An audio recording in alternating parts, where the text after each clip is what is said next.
తన నేర సామ్రాజ్యానికి ఆమెను రాణి చేయాలనుకున్నాడా? తాను జైల్లో ఉన్నా కూడా ఆమె ద్వారానే పనులన్నీ చక్కబెట్టాలనుకున్నాడా? వాళ్ళిద్దరి వీడియోలు బయటకెలా వచ్చాయి? నమ్మకంగా ఉన్న వాళ్ళే వీడియోలు లీక్ చేశారా? అరుణ రౌడీ షీటర్ శ్రీకాంత్ వ్యవహారంపై ఇప్పుడు నెల్లూరు జిల్లాలో వినపడుతున్న ప్రశ్నలివి.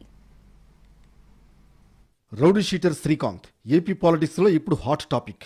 బ్యాంక్ మేనేజర్ హత్య కేసులో నెల్లూరు జిల్లా సెంట్రల్ జైలులో జీవిత ఖైదు అనుభవిస్తున్నాడు.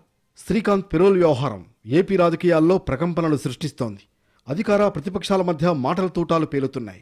మీ హయాంలోనే పెరోల్ వచ్చిందని ఒకరంటే, మీరే శ్రీకాంత్కు సాయం చేశారంటూ ఒకరిపై ఒకరు మాటల దాడి చేసుకుంటున్నారు. ఇవన్నీ నెల్లూరు పొలిటికల్ స్క్రీన్పై కొన్ని రోజులుగా వినిపిస్తున్న డైలాగ్స్. ఓవైపు పెరోల్పై ఇష్యూ నడుస్తుంటే ఇంకోవైపు కొన్ని ప్రశ్నలు చక్కర్లు కొడుతున్నాయి.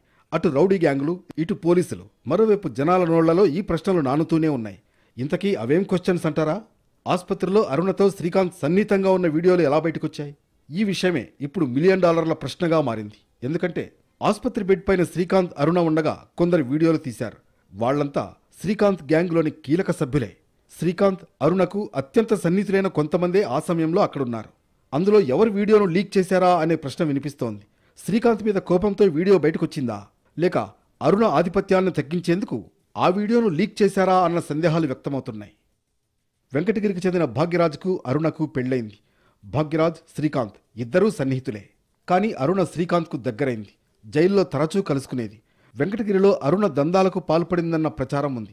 ఫైనాన్స్ తీసుకుని డబ్బులు ఇవ్వకుంటే పోలీస్ స్టేషన్లోనే సెటిల్మెంట్లు చేసిందనే ఆరోపణలున్నాయి. అక్కడి పోలీసులు అరుణ మాట వినకపోతే ఉన్నతాధికారుల చేత ఫోన్ చేయించేదని వెంకటగిరిలో వినిపించే టాక్. అరుణ, శ్రీకాంత్ జత కలిశాకే గ్యాంగ్లో గొడవలు స్టార్ట్ అయ్యాయనే మాట వినిపిస్తోంది.